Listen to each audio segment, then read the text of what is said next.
Would you like to end up with beautiful shabunkins like these? Well, stick around for the video, and I'll tell you how to do that. Hi there, and welcome back to Stubbs Aquatics.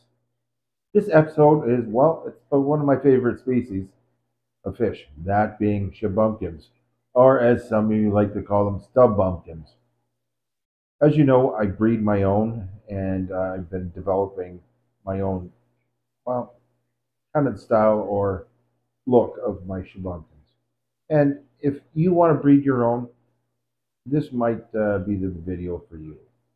See, I've been breeding these for, well, uh, 7, 8 years at least now. And I've really developed a good line. Some years are better than others. This year, well, it didn't turn out that great at the beginning, being time I got done with all the koi pond builds. It was late getting the shabunkins out, and that being the females in behind me. I didn't get much of a spawn. I only got one spawn out of this whole group, uh, which was not great.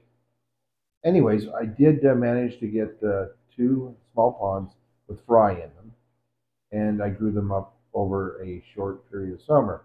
I really wanted to get a longer period, and we would have, except for where I had them located, unfortunately, was under a plum tree. Well, the plums all dropped because of a storm, and well, the plums started to ferment, and it was turning my pond water into alcohol. I don't think even I would drink that. I did not see that coming. Anyways, back to the subject at hand. I can't wait to show you the fry and the process of bringing them in. And this tank behind me is empty. I'm still waiting to bring my adult males in. Uh, they're still enjoying the outdoor weather as it's now almost October and it's still pleasant out. So they're really doing well outside. The coloration on them is fabulous. I also have an upcoming video of last year's Shubunkin fry that I kept. I am amazed with them. You won't really get to see them on this video. You might get a quick glimpse. I'll be doing a whole episode on just them. I probably will be replacing some of my brood stock with these guys. I'm that happy with them. Anyways, let's get back out to the topic at hand, and that's the dealing with bringing the fry in. This will be a first call where I'll get rid of, well, a lot of the ones that would turn into basically your common goldfish. They'll go to the local fish store and end up as food for other fish, or feeder fish as they're called. Anyways, let's get to it. Just out here playing in the water again this morning, Stubb? Well, you know me, I'm a big kid. Oh, look at all the little babies. The baby shabunkins. Yep, I didn't have as many as I normally do, but hey, gonna take advantage of what we got here, and we'll just sort some through and see what we all have. I didn't get it, like I said, I didn't get as many as I did last year, but that was like a crazy amount last year. It was hard to keep up with them all, and I really didn't want to pull these guys out yet because it's nice, but it's getting pretty cold at night. It's going down to 4 degrees tonight. So we'll start catching some of these and sorting some. Some will be go right to the cull pile, which will go off to a store. But So what are you doing in here again this morning? well, we'll catch some fish, cull some, and then get these other ones ready for the fish tank inside. Like any fish like this. Oh, look at all the little That's going to have blue ones. on it. And these ones here will all stay constant color of that. So they're going to go in this bucket with some plants for now, but they'll all go to a pet store. And well, they'll be used in the trade, basically for well, food for other fish, unfortunately. But I guess it's the circle of life, right? That's true. And I can't afford to feed them and keep them. And it's going somewhere. That one I really like. Oh, wow. Look at all these babies. That's a little bit more than I anticipated, actually. Wow. There's a lot in there, Stub. Yeah, a lot of culls. Yeah.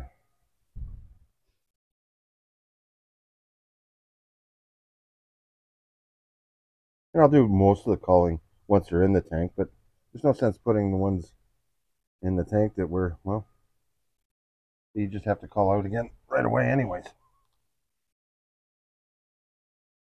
What's the third bucket for? These are all going into the house. I'd pull out a couple of some different looks to put them in this bucket, and we'll take a look at them later. Some of the ones that were a little more interesting.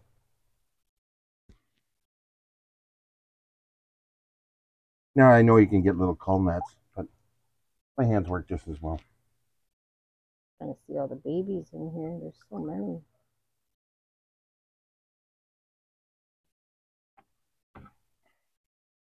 Two ponds to do yet. I've got this one and the other one at the end. And one of the other reasons we had to put a rush on things is the plum tree above us. Now all the plums my wife's picked off, for the most part. This is our big plum tree, and it had hundreds of plums, but we didn't get to them all, and they fell into the ponds. And turned our pond water, well, into wine. That one's gonna be nice.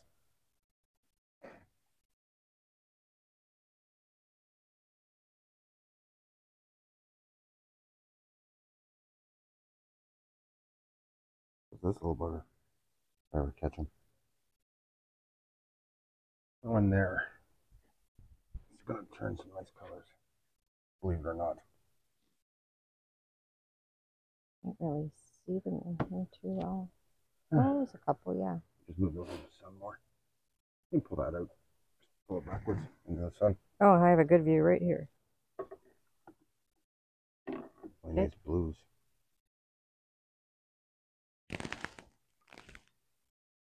Now this year, for some reason, I fish, well, I didn't get them as many bred as I normally do. And it bred so late in the year that these fish just aren't very big. So it's going to take me a while to get them caught up. In the last couple of weeks, they've really grown. So I was really hoping to keep them out, but it's just getting too cold at night. So in they come. So really trying to get them big in one or two aquariums. It's going to be tough. So it's going to be a lot of culling because I'll have to keep down to low numbers. Now, if I see a deformity or just one that's going to be a common goldfish, those are the ones obviously I cull. One good thing about this water being cold, I don't have to oxygenate them right now. There's be lots of oxygen still in the water.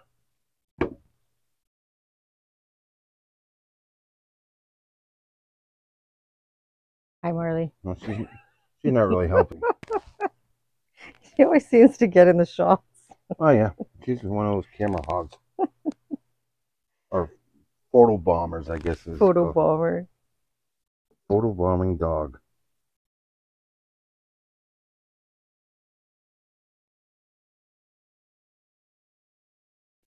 Ask me what I'm looking for. What are you looking for when you go to... Well, this one here, select? for example, it's going to be blue and it's got some reds popping through. So that'll turn into something, I'm guessing. Now, the ones that are in the small square blue tote, they'll be going into the tank with probably all the others. I just wanted to give a quick look to some of them in particular. Because those ones, I think, are going to be some of the nicer colors. Now I have to wait a little bit to see how the tails are going to develop, and they'll develop over the next few months. Some you can tell are going to be long already. Some you just don't know yet. And you know me, I like to look for some nice blues and strong reds, and definitely the long tail. Why does the long tail matter? It's just something I want to be known for when I sell my Shubunkins, are long tails, and that's where I get people actually all over the world, and mainly in the States, asked if they can get my Shubunkins. And I wish I could send them, but it's just not worth it for the customer or to myself trying to send them. So I get people that are, you know, a couple hours away that'll drive to get my fish, or the other ones I obviously deliver to a local fish store and to Vandermeer's, which I just highlighted on one of my recent videos, because they take all my Shubunkins that I have, if I'll send them all there. Hi, Marley. Marley's always hanging around, checking out what you're doing. Well, she has to guard me, you know. I get into trouble. That was a good scoop. So what's the benefit of the long tail? Really no benefit at all, other than I think it looks nice on Shubunkins. Most comets have long tails, and that makes them stand out from ordinary goldfish. But the long tails just gives you something else. Now this one isn't going to be any fun at all. I think I'm going to have to get in for this one. And the light here is just, well, this time of year it's terrible.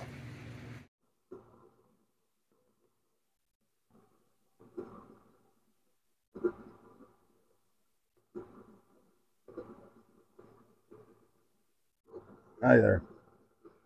And I guess you're wanting to know what I'm doing with your flower pot, eh? Yeah, what's with the flower pot in the... Well, hopefully that keeps a lot of the fry out. The only way I have to pump this down, and I'm just trying to keep a lot of the small fry from getting sucked up into the pump. That's a good idea. And I just put a filter pad over top, so that just helps me catch a lot of these little guys. There's so many small ones, but it's the last of them. Guess I better pick the proper net. Because the last step is getting in here, and I really don't want to get in here because that water's cold. Yeah, but it's hot out today. It'd be refreshing for you. Okay, why don't you go in? I know you have to go to work. Yep. You got to make the money. Yep, I'm out of here. Oh, there's a nice one. Babe, why are you sitting down on the job? Well, there's a lot of muck at the bottom from that storm, and you have to sift through it all to sort all the fish out. Otherwise, you end up throwing fish out by accident. There's some really nice ones in here. Are there? Yeah. Definitely going to have lots of nice reds and blues. But there's so many of the ordinary common. Oh well, all those feeders will go to the local pet store. I won't get any money out of it, but you know what I will get is goodwill. And that way, in the future, when I want something, I'll get it at a better price. And that's always a good thing. Yep. Yeah, you don't always have to get money for things, but building bonds and friendships with your local fish stores goes a long ways. That's true. And then when they do buy my stuff, I get a better rate. Well, the moment at hand, I've got to bring the fry in. There's not as many as I'd hoped. Now there were, I would say, at least 100 of the common style goldfish, which all went to cull, and you don't get anything for those. These ones here, I have a lot of hope for. I'm happy that there's not too many that are just plain white. Had a lot of white ones last year. These ones here show a lot of promise. Lots of blues, some nice deep reds. Now these colors haven't really popped yet. They will in time. Once they get some good quality feed going, I'll be giving them Daphnia, brine shrimp, Cyclops, and lots of other fresh live feed. Many of these Shubunkins are still translucent, but you can pick up the blues on these. And that's what I'm looking for, along with some good quality reds. You have to be patient. It's going to take a while for the colors to really pop through. But when they do, you'll know it. So with any luck, there'll be 20, maybe 25 quality fish out of this that I'll consider keeping. The rest will be good quality, and they'll go off to either Vandermeer's or a local fish store, depending how many I have at the end of the season. There's lots of food for them to eat in here. I feed them good quality flakes, along with what I already mentioned, and they also feed on this plant. I've already moved a few larger Shubunkins down into this other tank. They've been moved there because, well, they're much bigger and they tend to eat their smaller brothers and sisters. As other fish get bigger, they'll get moved into this tank as well. And I've also set up these other two holding tanks for yet more of my Shubunkins. Yeah, I bet my wife's going to be pleased. Not. As promised, I'll give you a quick glimpse at last year's fry. They're still over at my mom's pond. They are, well, they're going to be stunning. The coloration is just, and the markings are out of this world. I'm really impressed with them. This light does not do them justice. Wait till you see them. Well, thank you everyone for watching this update on Shubunkins. There'll be further updates once I bring the males in. And like I said, once I bring last year's fry in, well, I think you're going to be amazed. I certainly am, and there's going to be some beautiful varieties. I can't wait to share more of that with you. Well, if you haven't already, please hit that thumbs up. Think about subscribing and hit that notification bell so you don't miss any upcoming videos. Thanks again, everyone. Take care, and we'll see you real soon. Bye for now.